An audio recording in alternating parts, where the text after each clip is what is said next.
I'm in the hospital. I'm literally connected to a feeding tube. My mom is freaking out, and I'm just, what did I do? Miles, what's up? Thanks for joining me today to discuss What's up, man? your journey with Hello. IBD. Wow, dude, 16 years later. Yep. God knows how much finances, money, Yeah. energy, hopelessness, trying, not getting over the hump, trying Yep. again, trying again, trying again. Right. You started with us 18 months, a year and a half ago, maybe a little bit more. Man, I'm so excited to share your story. Thanks for being here. Thank you. And I already know, man, you got a heart of gold. I can feel it on you. I know you want to help and just help people get over the hump. Absolutely. Very brothers in this experience of IBD and what's going to work. And I know we were just talking all about the stuff that we went Yeah. all this craziness over the last years, 2009 and beyond. But first off, what were you diagnosed with? How long ago? And what was that experience like for you? Yeah, no problem. First of all, thank you for having me on this. I really appreciate it. And I was diagnosed in 2008. It was August, and it was actually, I was out in Madison, Wisconsin, I don't know, just with some friends, and I just could not hold my bowels anymore. I could not hold, and I had an accident, and it was like, I actually ended up, I mean, I don't want to get into specifics, but I defecating in a parking lot because I literally just like couldn't hold it. And so I went to the doctor, and, I remember they didn't really have any answers for me. And then I talked to my mom, and my mom was like, you should go see a GI doctor. And then it was later found out that I had UC.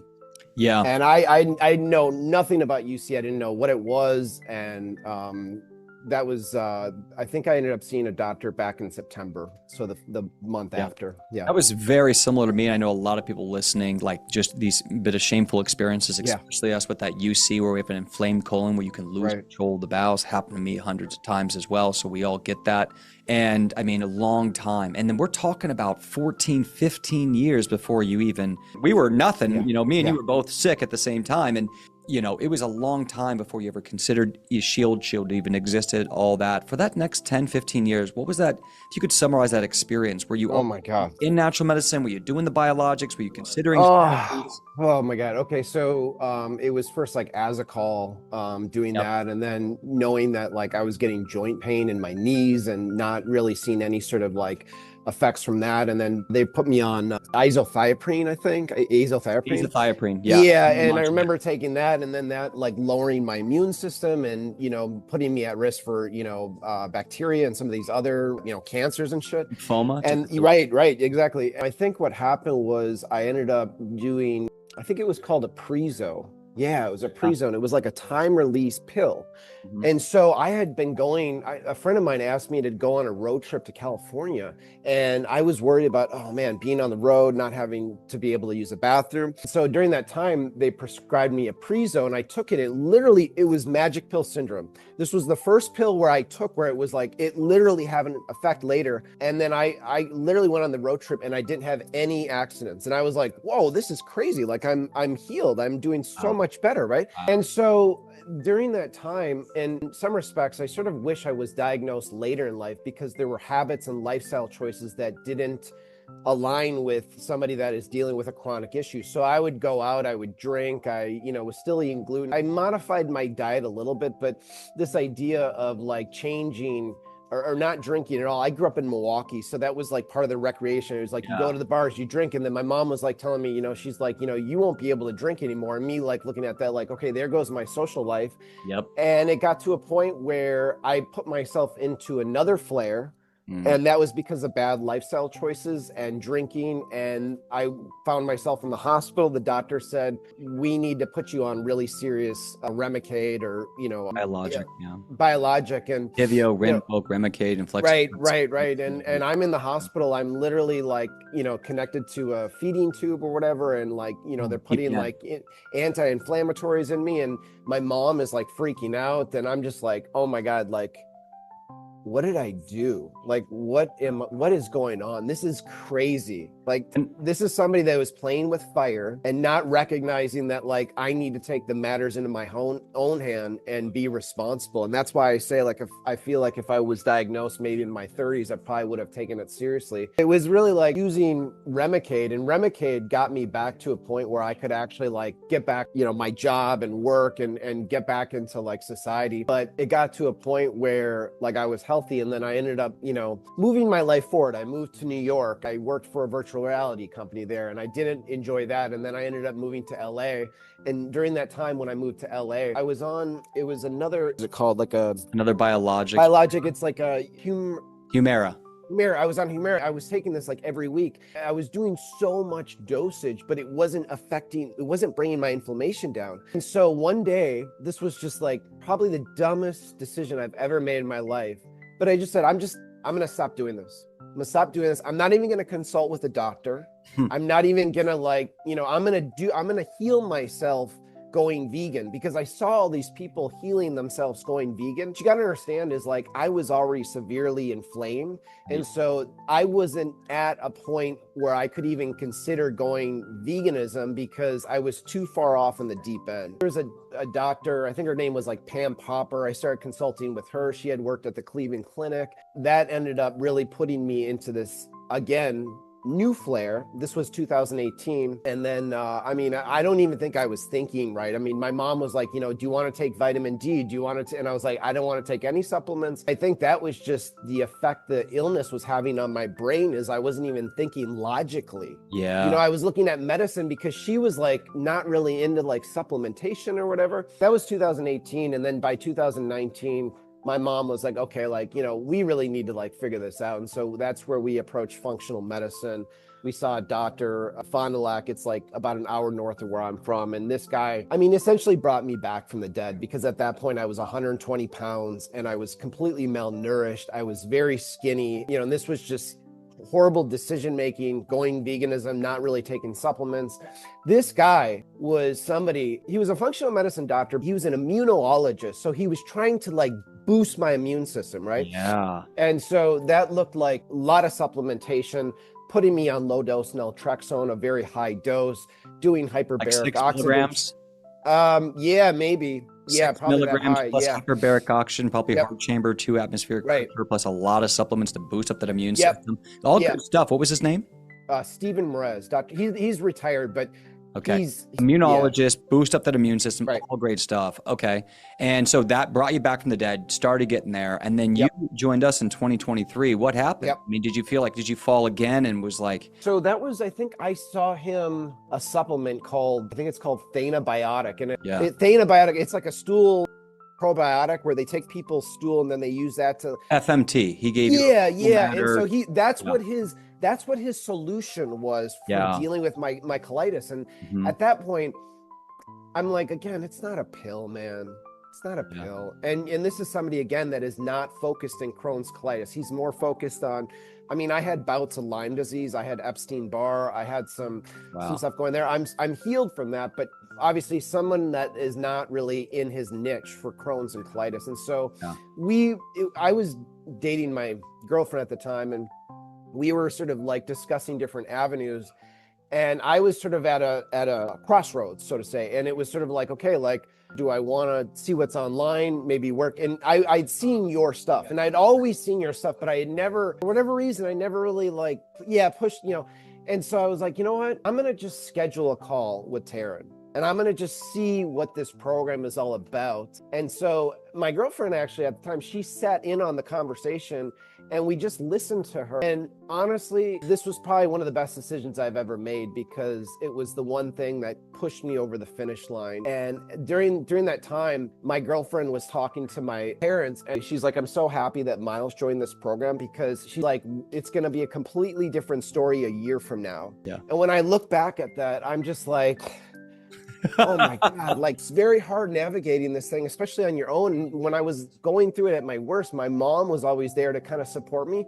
But now I was at a point where I really had to be independent and take my matters into my own hands. And I feel so grateful I made that decision, because I don't know where I would have been without, going through this program. Man, Miles, I appreciate that. God bless you. Thanks for having faith in me. And I'm so happy that we were able to help you in such a great way. But think about what he's saying. I want to make a few points, everyone listening to Miles's journey. Number one is realizing that when you suppress the immune system, it does not fix root issues. If you have SIBO, if you have SIFO, if you have viral load infection, if you have parasites, if you have poor digestion, taking azathioprine, Remicade, Entyvio will not fix those biological issues. They just help to calm down the immune system from overreacting on an inflammatory response. So that whole time he was okay, those problems were seeding, getting worse in his body until it went to the point where it no longer could control the inflammation. So even if you're using a conventional medication, go after fixing the body, digestion, microbiome, gut lining, drainage pathways, liver, right? SIFO, SIBO, colonic dysbiosis, got to fix these things. So that's where it can be a unit. You can do both. You can use conventional, save your life, and you can use natural to re-empower your body to be strong and healthy. And another thing, when he got on and did that free session, guys, what he's talking about right here below this link, it's a free 1-hour deep dive with one of our IBD specialists. Well, when you talk to Taryn, her personally had had Crohn's disease for 15 years herself.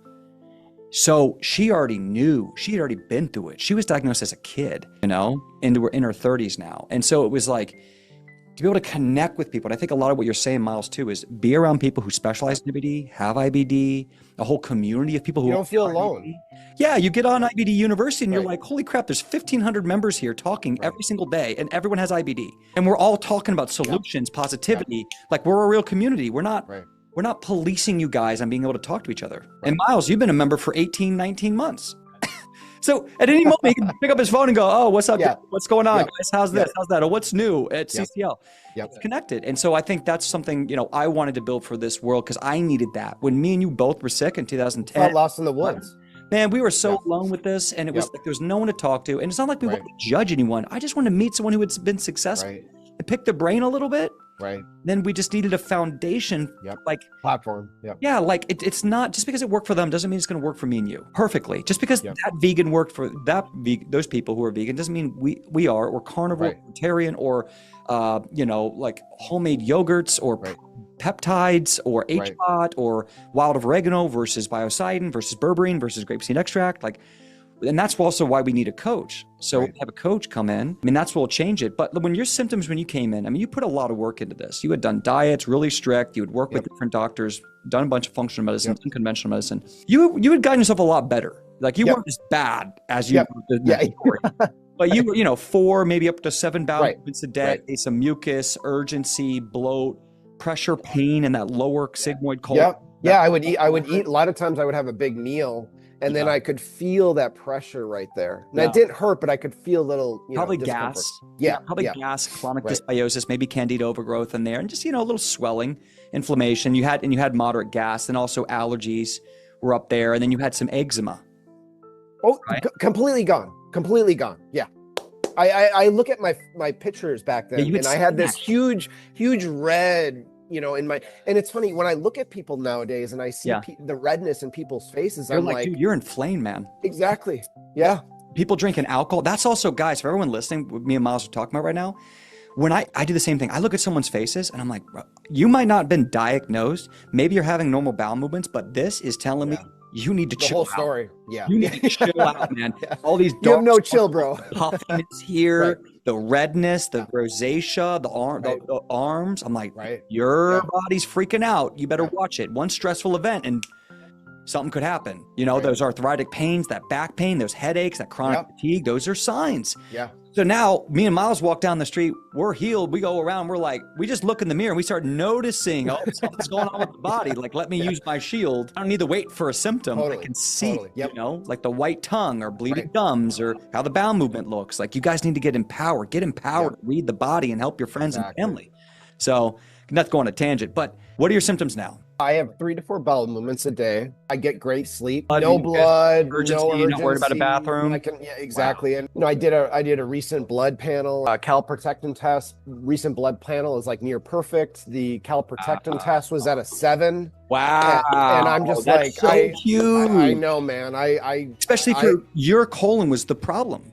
Anyone who has to go to, guys, if you have to go to the bathroom a lot and you can't control it, that lower sigmoid it's very hard. So inflamed, and it's so hard to get normal Cal Protectin because a lot of times, that's very similar to me too. 3,000 Cal Protectin, 1,500 Cal Protectin, 800. I was up there. Yeah. And so was I. And so to have a 7, awesome, dude. Yeah. Are you still using the LDN and the Mesalamine? Not Mesalamine. Still using LDN. I went off it for I don't know, a couple months, because I sort of was trying to figure out, like, do I need to be on this, right? Because at the end of the day, it's like, I don't want to have to be on a drug if I don't have to. Now, I spoke with another doctor and they told me, you know what? LDN has very little side effects, and Almost just as a none. precautionary measure, you might as well take it because it lowers cortisol. You know, it has a lot of other great effects in the body.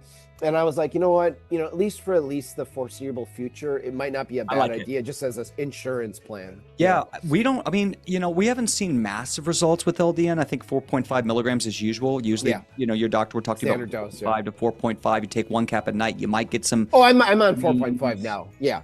Yeah. Okay. And so, guys, that's 2 medications I'm really not worried about. We've done a lot of testimonies with people who still, we say, you know, use the LDN. Make sure you're good. Get a few years under your belt where you're good. Yeah.